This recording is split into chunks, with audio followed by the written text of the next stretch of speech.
Welcome guys to Beyond the Huddle. It's Ralph here, and I want to walk you guys through my thoughts on ETH, and if we have some time, we'll also brush up on some other altcoins. So let's get started. Okay, so to get started guys, we want to go ahead and take a look at the hash rate, and as you can see here, we did see a bottoming on the 26th. Last time we spoke about it, it was still straight down. That was a week ago. And now, since it's been 3 days since we've seen some up moves, and lo and behold, that was the exact low in price as well, at least the current low.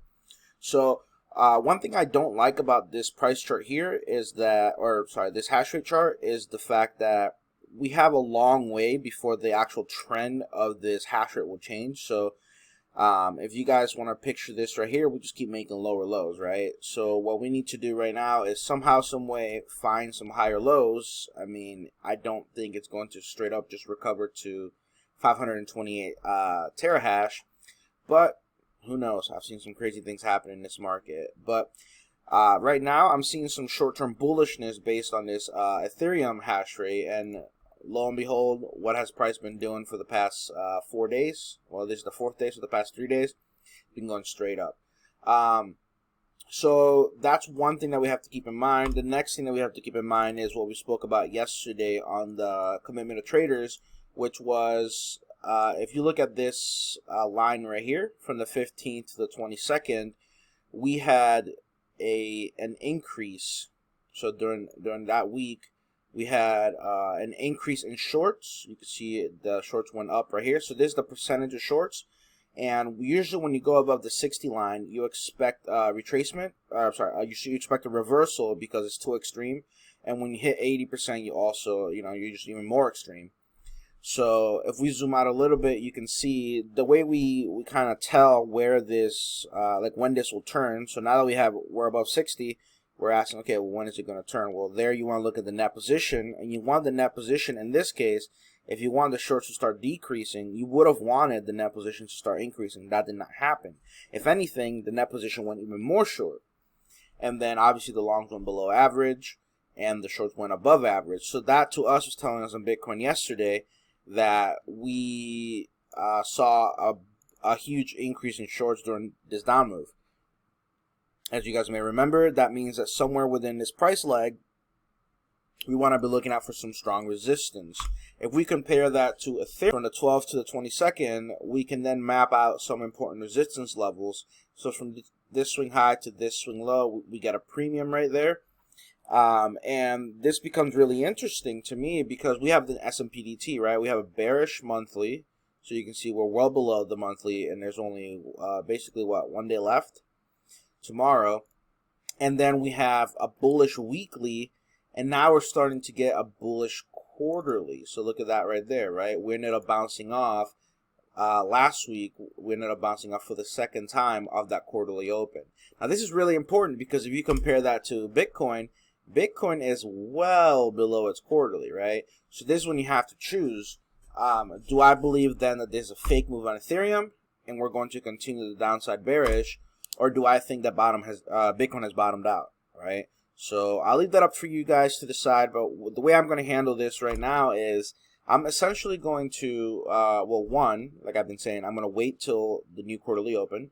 So tomorrow night will be a very big deal for me, and the very first week of every quarter, just the same way the very first few days of the monthly are very, very important because we're going to want to see how we revolve around the new quarterly open.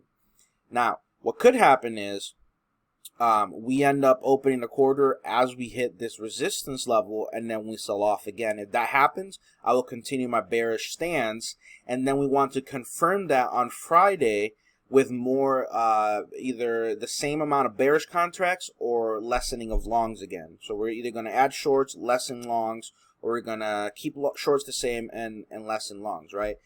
What would make me a bit more uneasy about this being about the market actually being bearish, by that I mean what would make me believe that this might actually have been the low is if when we open the next quarter, both on Bitcoin and in Ethereum, we end up going above their quarterly opens and crushing these levels. Again, if indeed they did add a bunch of shorts during this down move, and that's what sent the price so nicely straight down, right? That was a 35% move lower.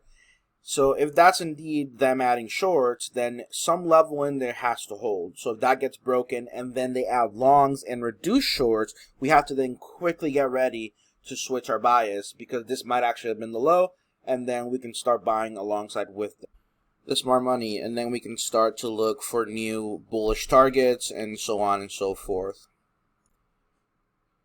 Okay, so the next coin that I would like to talk about, since we do have some time, I actually went through that Ethereum quite quickly, is DOT.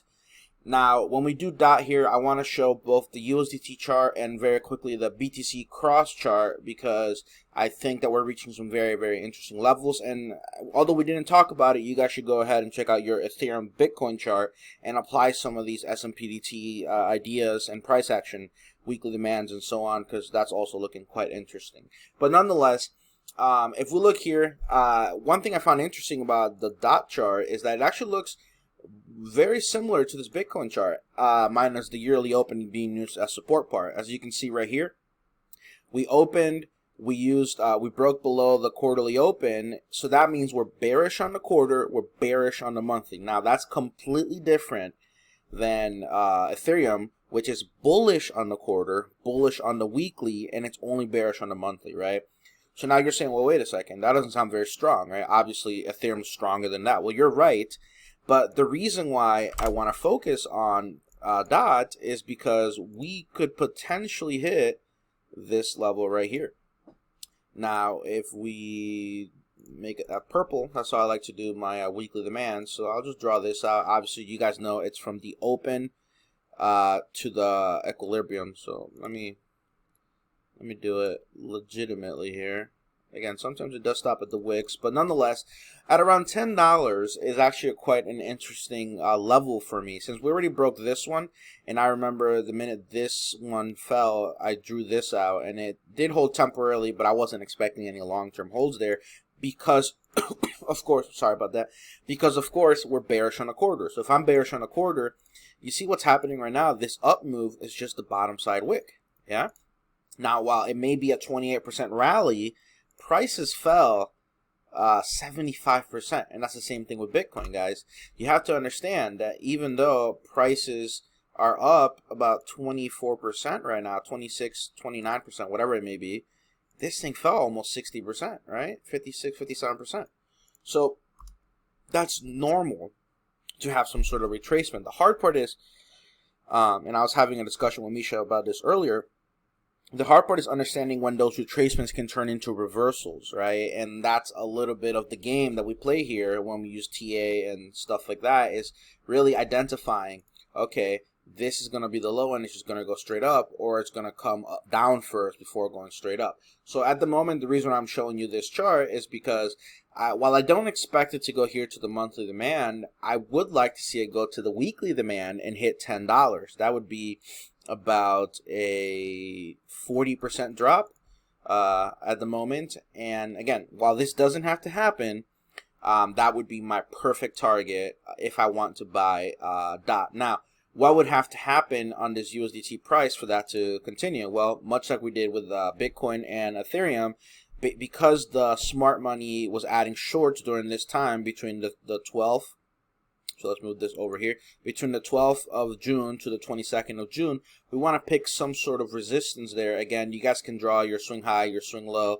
You know, there's a supply zone here, a premium, that's the monthly open. So there's a bunch of resistance there that we can be using in order to say, okay, as long as we don't break that, and I'll draw it for you guys real quickly.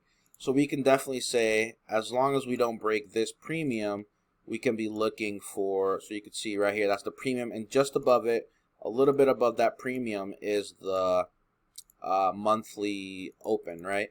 But the monthly open changes in one day. So a day from now, when that candle closes, it'll be a brand new monthly open that we care about. So one really cool thing is right now everyone thinks everything is bullish, and if they are wrong, then maybe we see a move higher. And while it might be 20%, again, that's not huge in the grand scheme of things. And then we might see a move lower to open up the quarter. So that's kind of what I'm thinking. Again, that would be a really beautiful buy at $10. Will we get there? I don't know. Now, if we do break this premium range, then I'll be more than happy to start buying some retracements, some retests of previous resistance, and then buying those breakouts. Let's take a look at .BTC to see kind of how that's looking. So remember, in order to so the reason we're looking at .BTC is because we want to see if DOT is going to outperform Bitcoin, right? If it's not, then you might as well just buy Bitcoin. Like, what are you doing? And I find it interesting that we hit, again, the high of that quarterly demand right there. And we have the open here. So let's mark the open purple. We can keep the high that. And then I'll move the equilibrium somewhere around there. We'll make that yellow. So these are our 3 levels when it comes to the quarterly candle. As you can see right here, there's a weekly demand at the yearly open. So that's pretty interesting as well. So that's kind of why I'm really interested in DOT. Because if we're hitting a quarterly demands do not get hit all the time. So when they do get hit, you have to be very attentive. You have to know, what type of reversal signals are seen at that price level, and if they're strong enough. So you can see right here, we're getting a tiny little bounce, but look at this. It's just the bottom side wick of that monthly candle. So I'm going to go ahead and delete that. I would like to see how it reacts if these prices get hit, and hopefully during that time, then .USDT is hitting $10. Now let's see, could that happen? Well, this is 10% away, 20% away. So that means that DOT would fall harder than Bitcoin if Bitcoin were to fall. If, again, this is not actually the low in the price.